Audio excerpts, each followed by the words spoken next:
Edino, yoza fin, mutaleki wazate, oza suka, libulu zanga suka, mokako soa, kende, donc yo leki. Edino image, elona osenga yo, chikote bango. Edino image, banza sango ya Congo. Bon, justement, bandoka debout yolo, hein. Bandoka yolo, et la debout yolo, tout le monde peut partir à yolo. C'est juste votre programme, il y a des frères, mais tout chiffre, tout ce enterrement, Isali, samedi le 28. Le 28 août, dans le cimetière à Bagné. Mais il que à partir de mardi, mercredi, programme tout, et nous peut, pour la mise en bière, va déterminer le nombre de bateaux, pas plus de 30 personnes.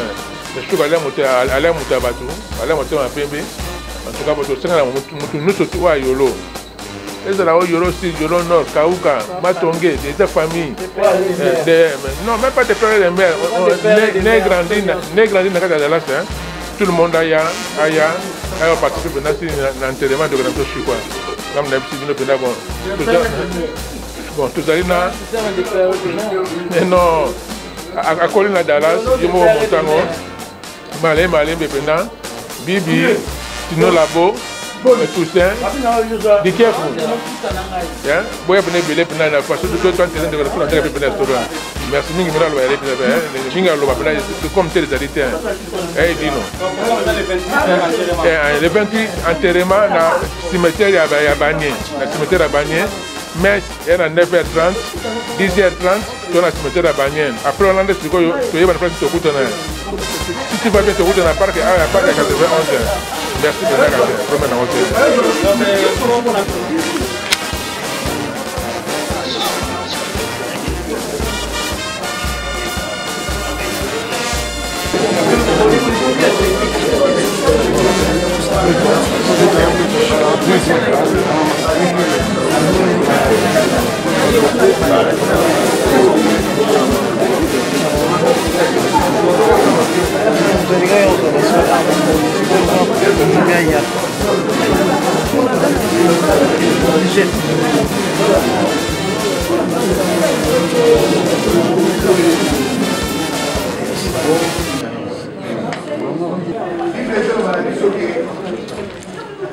Il vaut mieux aller dans une maison de deuil que dans une maison de fiançailles.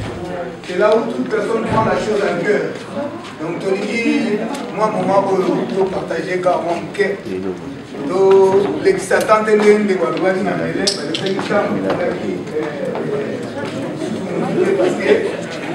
parce que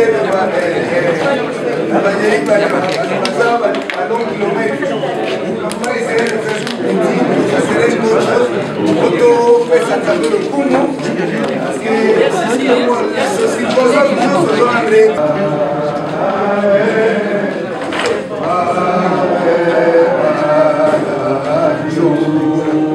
Chantons gloire.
L'agneau est souverain, je suis le roi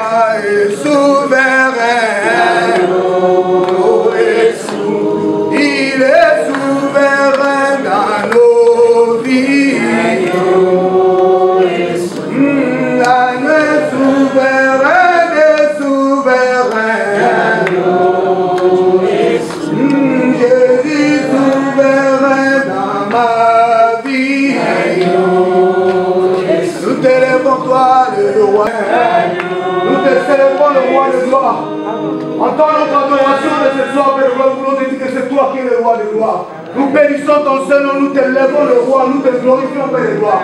Nous voulons, oh Dieu, comme tu l'as dit, Père de gloire. Merci, Père de gloire, pour ta parole. Laisse que cette parole ne tombe pas à terre. Que cela soit gravé dans le cœur de tout un chacun, Père de gloire. Pour qu'il puisse reconnaître que tu es le véritable. Merci, Seigneur. En le nom puissant de Jésus-Christ. Ainsi prions, nous disons tous Amen. Amen. Ok, nous allons lire un passage. Ça ne serait pas compliqué, nous allons lire 1 Thessaloniciens 4 à partir du verset 13. Et ce passage, Paul est en train de nous parler concernant la situation de la mort. Et nous devons comprendre, parce que des fois les gens pensent que si les gens sont dans le Seigneur, sont des falots ou des résignés, parce qu'ils n'ont rien à faire, mais c'est parce que peut-être ils ont vu ce que les autres n'ont pas vu. Donc il faut avoir cette grâce-là, il faut qu'il y ait ce déclic-là pour comprendre. Et ces choses-là ne dépendent pas de nous. Parce que c'est lui qui a créé le monde. Et Jésus a dit quelque chose de très important. Il dit, personne ne peut venir à moi si le Père qui m'a envoyé l'attire. Donc venir à Dieu, ce n'est pas ton plan, ce n'est pas notre plan, mais c'est Dieu. Dieu qui nous a aimés, c'est pourquoi il nous dit, dans 1 Jean 3, il dit, il a tant aimé le monde, il a donné son Fils afin que quiconque croit en lui ne périsse point, mais qu'il ait la vie éternelle. Parce qu'il est Dieu qui nous a aimés. Il a créé le monde pour que nous puissions adhérer, pour que nous puissions être sa représentation. Et pour être sa représentation, il faut être en accord avec lui. Il faut être en concomitance, en phase avec lui, pour que nous puissions être ce que lui veut. Mais être sa représentation, ce n'est pas seulement parce que je vais à l'église, mais c'est parce que ce principe demeure en moi. Comment je vis par ce principe, comment je respecte ce principe, comment je marche avec lui. Donc le fruit de l'esprit doit être manifeste. Ça, c'est les choses que nous comprenons et nous les savons. Donc je vais essayer de parler un peu sur ce que Paul nous a dit par rapport à ce que nous sommes en train d'expérimenter là maintenant. Ça, c'est une réalité que nous devons comprendre. Donc nous allons lire 1 Thessaloniciens 4 à partir du verset 13.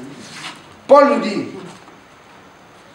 nous ne voulons pas, frères, que vous soyez dans l'ignorance au sujet de ceux qui dorment, afin que vous ne soyez affligés pas, comme les autres qui n'ont point d'espérance. Car si nous croyons que Jésus est mort et qu'il est ressuscité, croyons aussi que Dieu ramènera par Jésus avec lui ceux qui sont morts. Voici en effet ce que nous vous déclarons d'après la parole du Seigneur. Nous les vivants, restez pour l'avènement du Seigneur. Nous ne dévancerons pas ceux qui sont morts, car le Seigneur lui-même a un signal donné à la voix d'un archange et au son de la trompette de Dieu descendra du ciel, et les morts en Christ ressusciteront premièrement. Ensuite, nous les vivants qui serons restés, nous serons tous ensemble enlevés avec eux sur des nuées à la rencontre du Seigneur dans les airs, et ainsi nous serons toujours avec le Seigneur. Amen. Hein? Amen. Alors je n'ai pas voulu qu'on puisse aller dans le monde. Il y a deux réalités. Il y a la réalité spirituelle et il y a la réalité naturelle ou physique que nous vivons. Donc la vie que nous vivons aujourd'hui, c'est une vie réelle que nous vivons.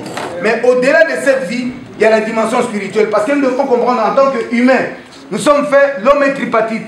Il y a l'esprit, l'âme et le corps. Le corps, c'est l'enveloppe. C'est la chose la moindre. Mais nous donnons plus d'importance au corps. Ce n'est pas mauvais. Mais en même temps, quand bien même si tu aimes ton corps, tu vas aussi te développer spirituellement. Parce que l'homme d'abord est esprit. L'exemple c'est quoi? On est tous ici, mais chacun peut imaginer dans son esprit, il se voit chez lui. Mais tu es ici. Donc le corps peut rester ici. Donc pour être libre, on n'est pas libre dans le corps, on est libre en esprit. Donc ce qui est visible, ce qui est invisible est plus puissant que ce qui est visible. Mais nous vivons seulement, nous comptons sur ce que nous touchons, ce que nous voyons. Et c'est pourquoi Jésus a dit, vous demandez un miracle. Quand vous donnez le miracle de Jonas, vous n'allez pas comprendre. Parce que dans la dimension spirituelle, si nous développons ça, et nous sommes en connexion avec Dieu, et le monde, bien que nous puissions vivre, mais nous aurons quelque chose de très important, parce que Dieu nous a promis la vie éternelle. Et il n'y a pas mieux que ça. Alors il dit, bien-aimés, je ne veux pas que vous soyez attristés ou affligés. Quand nous voyons les gens qui nous quittent, ça fait mal dans la chair, parce que la séparation fait mal. Même Jésus, devant la tombe de Lazare, il a pleuré. C'est le verset le plus court, on dit Jésus pleura. Donc quand on pleure, c'est côté sentimental, c'est côté émotion, c'est côté, même Jésus, quand il était dans Gethsémani, il a dit quoi? S'il est possible d'éloigner cette coupe pour que je ne puisse pas... Donc pourquoi? Parce qu'il était habitué avec ses disciples, il vivait avec eux, s'est séparé avec eux, dans la dimension charnelle, ça lui faisait mal, ça l'a fait mal. Mais en même temps, il n'est pas resté dans la dimension spirituelle, il a dit, Père, s'il est possible, non pas ce que moi je veux, mais ce que toi tu veux. Mais ce que Dieu voulait qu'il puisse aller à la croix pour accomplir, pour que moi et toi, nous soyons les enfants de Dieu, pour que nous puissions hériter la vie éternelle. C'est une promesse, il n'y a pas mieux que ça. Donc ça veut dire que bien aimé, c'est important que tout le monde puisse comprendre un peu et mettre sa vie en ordre avec Dieu. Ça veut dire que prendre la décision d'accepter Jésus comme Seigneur Sauveur dans sa vie. Dieu sait comment il te guidera. Parce que la Bible dit, c'est Dieu qui conduit les pas du juste. Dieu t'amènera là où il veut te voir. Alors maintenant, nous ne rentrons pas dans ce que les gens, comme l'habitude aujourd'hui, mais tu dois comprendre que la vie sans Dieu, c'est rien. Mais il faut avoir Dieu parce qu'il nous promet la vie éternelle. Jésus a dit, je suis la résurrection et la vie. Donc, si quelqu'un est à moi, même s'il meurt, donc je le ressusciterai au dernier jour. Donc nous croyons à cette promesse-là. Donc je vais fortifier tout le monde que nous puissions comprendre. Aujourd'hui, ça nous fait mal. Mais vous devez comprendre dans la Bible comme David qui a compris les choses. David pleurait, David gênait, David ne se lavait pas, il était là. Quand son enfant était malade, il pleurait, il demandait, il dormait par terre. Parce que l'enfant était malade. Il dit, si Dieu peut m'exaucer, si Dieu peut m'aider, pour que l'enfant là puisse se rétablir. Mais à la fin, Dieu avait pris l'enfant. Mais en même temps, David s'est levé, David s'est lavé, David a demandé qu'on lui serve à manger. Mais les serviteurs ont dit, mais comment cet homme, quand l'enfant était malade, il ne mange pas, il ne bougeait pas, il était là. Mais là, l'enfant est mort, lui il se lève, il s'habille et il demande qu'on lui donne à manger. Parce que David savait, il dit, lui il ne viendra pas vers moi, mais moi je le suivrai. Donc nous devons comprendre que ce que je dis ce soir, que chacun d'entre nous, que chacun puisse réguler sa vie. Parce que nous sommes la créature de Dieu. Dieu nous a créés. Mais réfléchissons. Regardons dans la Bible quand Dieu a dit, faisons l'homme à notre image pour qu'il soit notre ressemblance. Dieu nous a fait à son image et à sa ressemblance. Alors qu'est-ce qui nous ressemble à Dieu? Dieu est amour. Dieu est juste. Donc les dimensions de Dieu, c'est ça qu'on appelle les fruits de l'esprit. L'humilité. Toutes les valeurs là que nous devons avoir qui vont nous ressembler à Dieu. Donc dans notre cœur, nous ne devons pas avoir l'esprit de jalousie, l'esprit de compétition, toutes ces choses-là. Nous devons laisser ça pour combattre le bon combat, pour rentrer à être réellement ce que Dieu dit. Et l'espoir que nous avons, quand nous avons Dieu, nous avons l'espoir de l'éternité. Parce qu'il a dit, si quelqu'un est mort, je le ressusciterai au dernier jour. Donc nous devons comprendre, c'est pourquoi Paul est en train de nous dire ici, bien-aimés, je ne veux pas que vous soyez ignorants au sujet de ceux qui dorment. Pourquoi il dit ils dorment? Il ne dit pas ceux qui meurent, ceux qui sont morts. Ceux qui meurent. Il n'a pas dit ceux qui sont morts. Il n'a pas dit ceux qui nous ont quittés. Il a dit ceux qui dorment. Donc pour dire quoi? Pour Dieu, la mort, c'est un sommeil. Quand on est en Dieu, on se repose. On se repose. On est dans le sein d'Abraham. Mais le temps viendra, ceux qui étaient morts en Christ ressusciteront. Il est grand temps, bien-aimé. Moi, je dis aux gens, qu'est-ce que je vais perdre? Si cela est réel, j'entrerai dans le Seigneur. Si ce n'est pas réel, nous vivons tous en même temps. Alors donc j'ai intérêt de m'accrocher. Et je dis aux gens, celui qui regrette, c'est celui qui est. Il faut essayer. Parce que nous suivons tous les trains de ce monde. La Bible nous dit, ne vous conformez pas au siècle présent. Ça c'est la chair. La chair nous tue. Parce que quand on est dans les désirs, dans tout ça là, on voit comme si c'est la fin du monde. Mais nous devons comprendre des moments comme ça pour réfléchir. Comment je vais terminer ma vie? Demain, ça serait moi. Demain, ça serait toi. Mais aujourd'hui, quand nous voyons ça, nous devons nous préparer.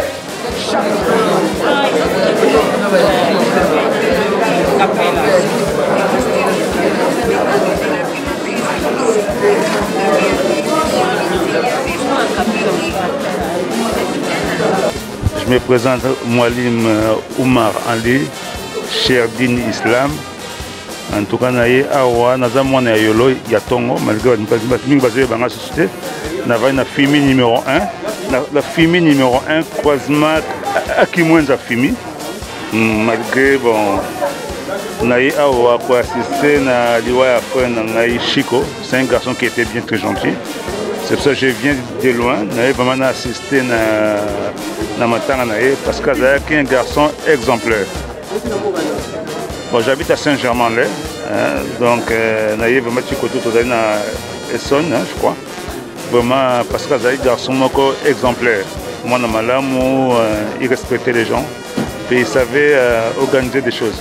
C'est pour ça qu'on a se déplacé na ya kotalaye. Donc, mbote nanga vraiment ekozala mingi na ba frère nanga musulman. Oyo bazako bakolanda vidéo oyo. Ngandi ko na bino cher Oumar en ligne, donc. Comme ya Roland Nene, merci. Bonjour, bonsoir, Bana Yolo Nustou. Merci, Ngai Chéri Paul, Nawagenya, na Dallas. Biso l'administrateur ya Bana Yolo. Otoya na matanga ndeko na biso Chico, da Yolo Nord, et pas ya Vienduka. Donc, assis qu'on joue Samoli, mais pas Nzambe. Donc il y a un vendre matanga lelo na pourquoi nous sommes les bien. Nous allons programme pour la semaine prochaine Dieu voulant. Nous allons kundaye samedi na Bagneux mais tout le programme bien la semaine. En tout cas lisanga bana yolo bondeko yolo ACF yolo news tozalia bana yolo news alia. Donc bana yolo sans distinction. Il y a Tongo, il y a des pères et des mères. Bana yolo news alia tout. Donc to bandi surtout tout solo là, tout à l'heure de ma programme matanga au Kenya. Je remercie Bidon Mingi, en tout cas, vous avez la peine de solidarité qu'on n'est pas besoin de Yolo. Yolo égale capital quoi. Il y a Kalam. Tiki Bino, merci Mingi. De la part de Bino, Chéri Paul, Anna Paris. Merci. Au revoir. Moi à Dallas, Tawagenya. Merci. En tout cas, message des actes à Toye Matanga, Toye Godiland de Gorabiso. Comment on a Sœur Anna. Moi c'est à Patrice. Na yolo non na baba tumani. Tumani mbaye ngaza mwana fumvula. Ngana tumani et pas Sœur Bonongi en face à chez soi.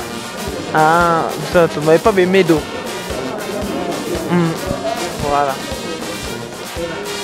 Bonsoir.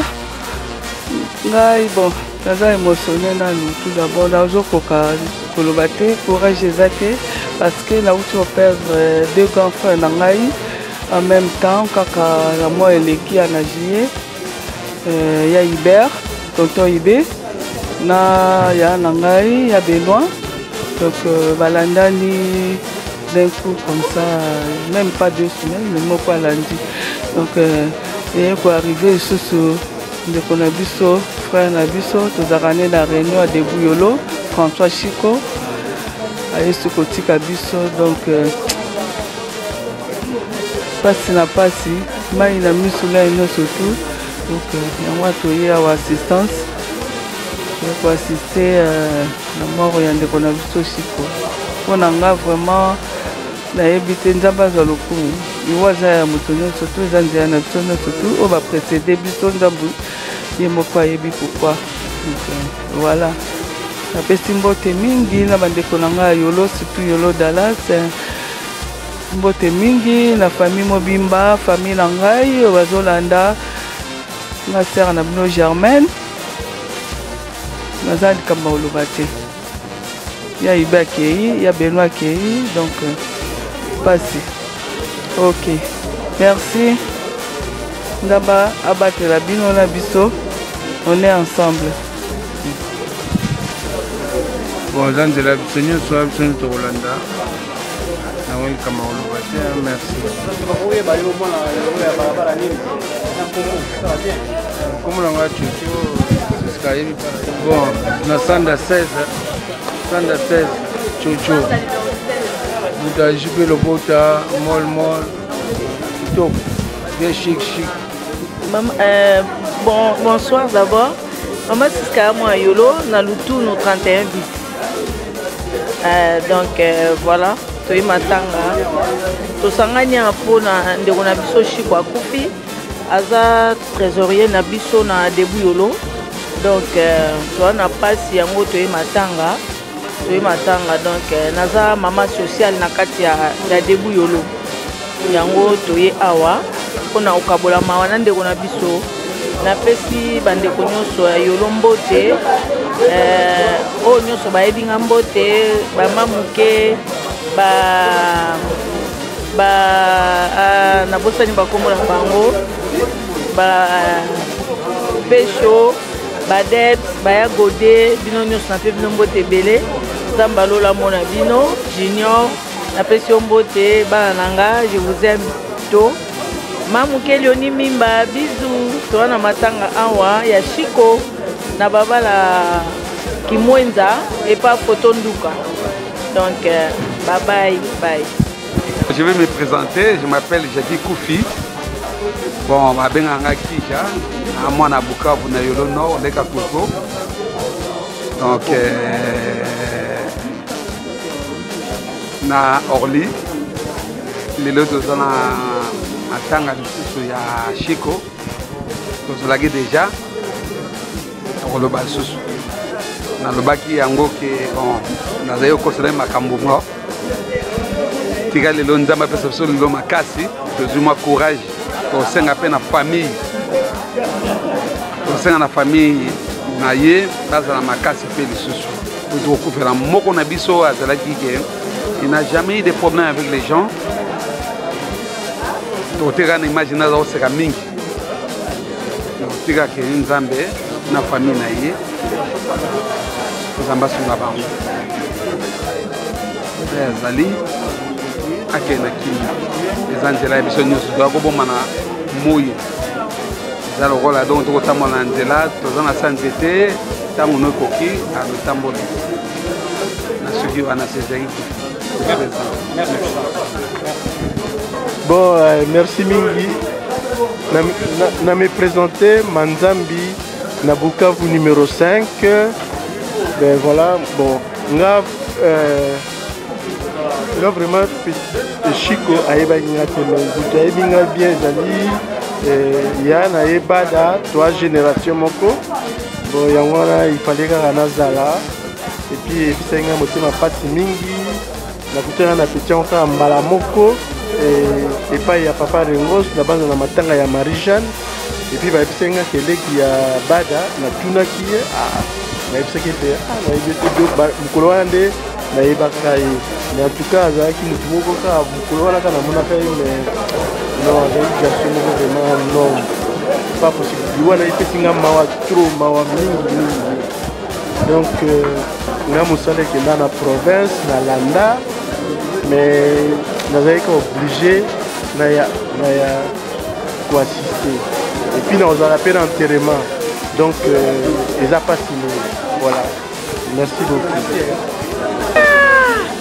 Mais basoni songi banya bakabola bakoki te yeyo ebengo loba tika moko qui sera to bosani yote mapatu eya pasi toyeko nde na bacirconstance nyonso tu bazolo batolela na bao bakufeli yango toyeko kokabola pasi na oyo ekweleli biso donc po yeba pasi oyo ifo leka kaka po yeba pasi ya likambo ifo lekawa soko yebi pasi yango okokomprendre olobaka ke tosala nzambe confiance puisque topesa nini na nzambe toloba merci ye apesi biso vie apesi biso nyonso ndenge ndeko na nga alobi touti mosika tobungisi mingi tokufisi mingi mais soki lelo nzambe oyo atelemisi biso esude totelemi bomoni biso po aza na mission moko oyo atindaki biso na kati ya mokilo na mission ona tokokisi yango moi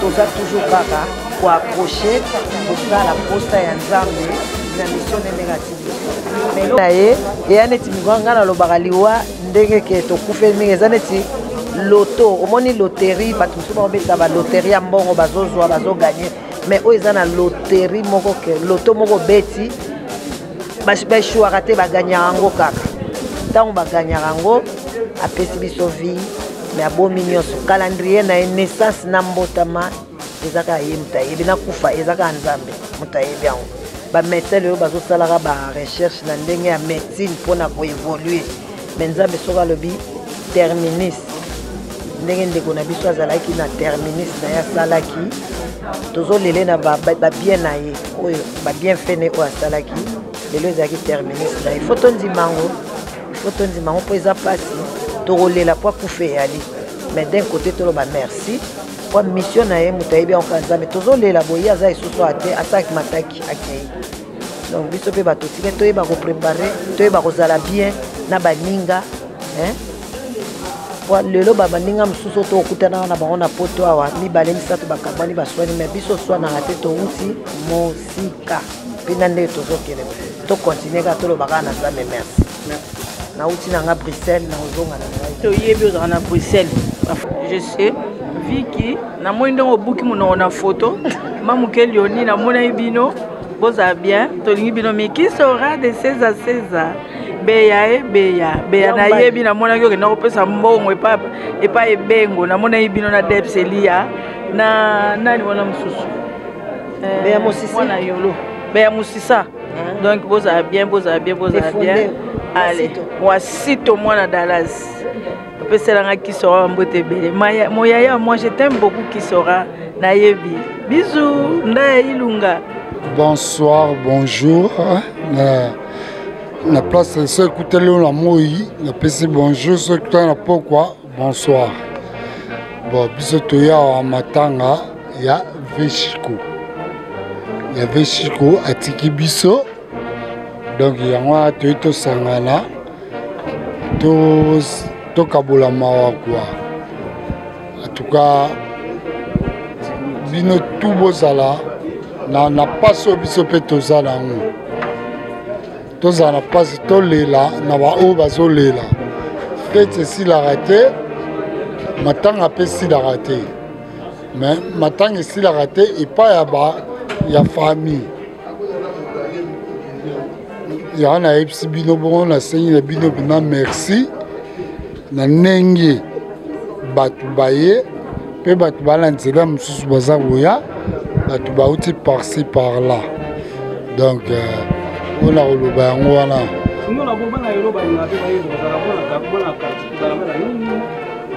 nali capitaine ya yolo nali mwana ya yolo na botami na veni Nyemba na botami na Bukavu na coin mama nanga pasa robota akitisi nga na Bukavu na coin na véritable Dalasien ba mama kalabenga nga Bukavu na véritable Dalasien yana betila mabele na nga na tolo mingi donc na utate na yate o mama embote nunité donc des pères et des mères congolais zaïrois.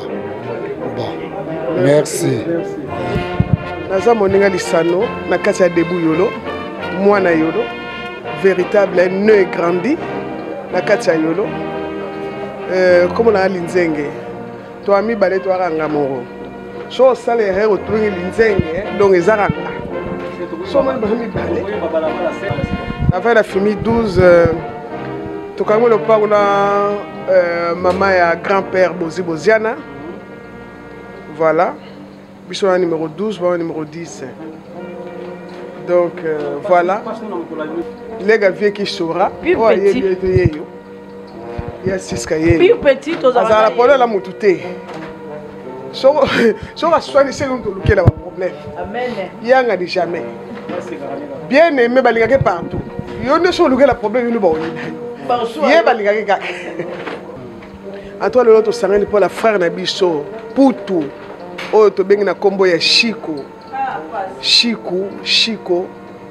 frère notre trésorier ya Debu Yolo banda la kota Debu Yolo azalara la même poste a celle ba président Sibonyo ngala même 5 azala kaka la même poste pour Debu que poser réglo ye mo ça na nyongo te na côté cotisation na côté otiambo na ye mensuel azara la problème te et pour ayebi ne ko senga mongo ko linga sengo mongo te de façon que choqué yo a ko linga sengo mongo te na kasa non toujours na respect Voilà pourquoi Moutouno Soso la Chico Mputu. Moutouno Soso Rapassi. Voilà pourquoi le cœur de Debout Yolo est déchiré. C'est douloureux. Dans la douleur. Pas te perdre Moko Yabiso Chico Mputu. Garçon moi bien le militaire. Il y a un passe.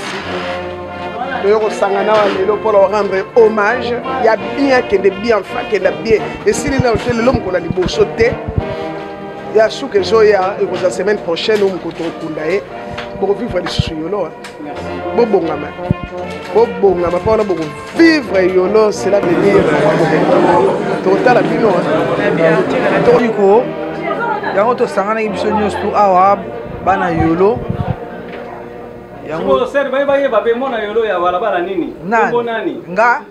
Nga samona baba ki mwinza te biso bana Dallas to bota mina Yolo to na Yolo.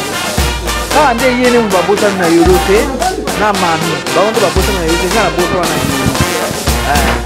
Na mami bota na ye baba. Ba ndo babota na Yolo te ngani na bota na Yolo.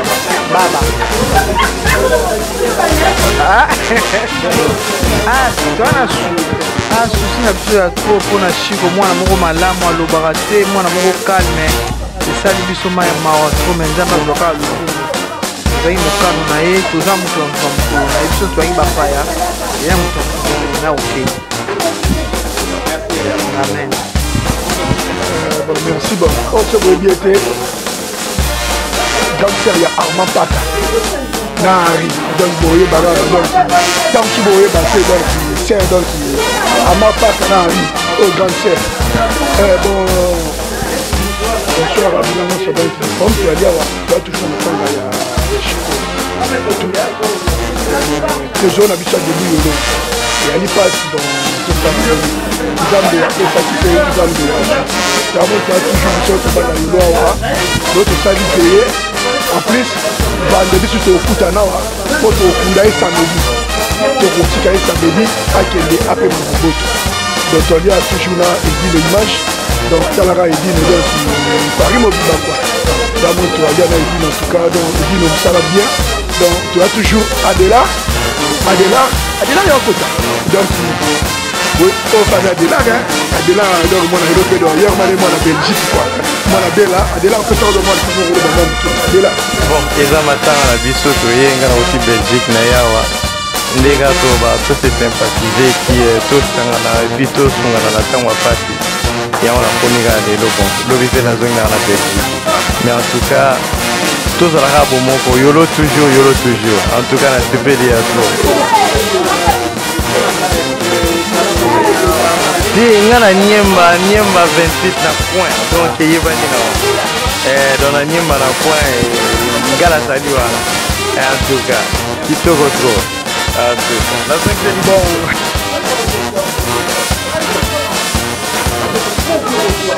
depuis Yolo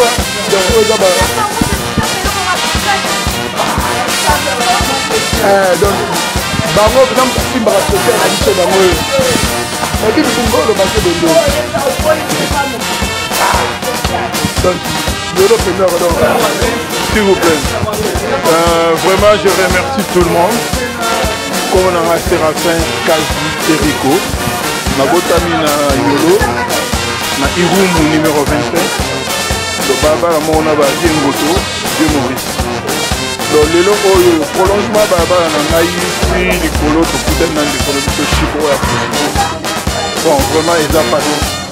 Ils sont un membre du niveau.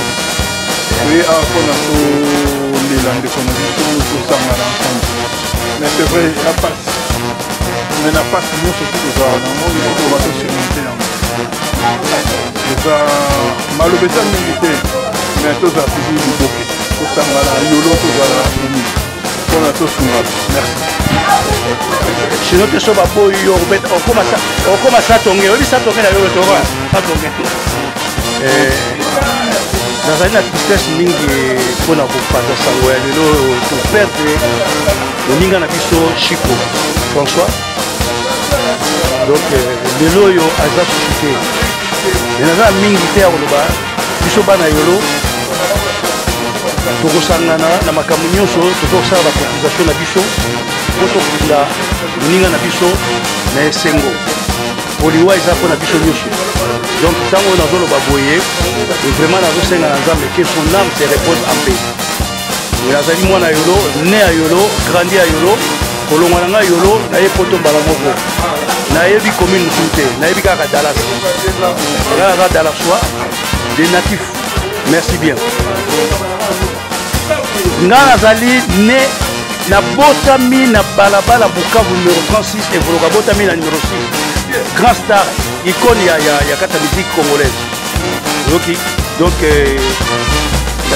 ntango nazoloba boye donc nazali Dallasois de naissance bon justement bandeko na ngai bandoka debu yolo bandoka yolo eza debu yolo moto parta yolo c'est juste que pour notre programme extrêmement précis pour notre biso enterrement d'ali samedi le 26 na côté la banane c'est-à-dire que à partir de mardi mercredi programme tout et nous fait pour la mise en bière va déterminer le nombre de bateaux à côté de la partie de 20 personnes. Parce que aller à Moutabatou, aller à Moutabatou, nous avons de trois à Yolo. Nous avons Yolo, Yolo Nord, Saouka, Matongé, les familles. Non, même pas de faire les mères. Les grands là, tout le monde a participé à l'enterrement de la société. Comme la société d'abord. Donc, à Colina Dallas, c'est bon, Malé de Bénin, Bibi, Nolabo, pour le soutien, du Kiev. Vous avez venir de la partie de deux parties de la merci, nous avons comme tel le 28 enterrement dans le cimetière à Bagné, mais il y a 9h30, 10h30, dans la cimetière à Bagné. Après, on a dit que tu vas bien te rouler dans la parc à 91h. Merci pour la promène en hauteur. Edino, yoza fin, mutaleki azate, oza suka, libulu zanga suka.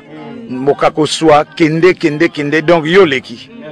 Edino image, elona osenga yo. Chikote bango. Edino image. Banza soko ya Congo.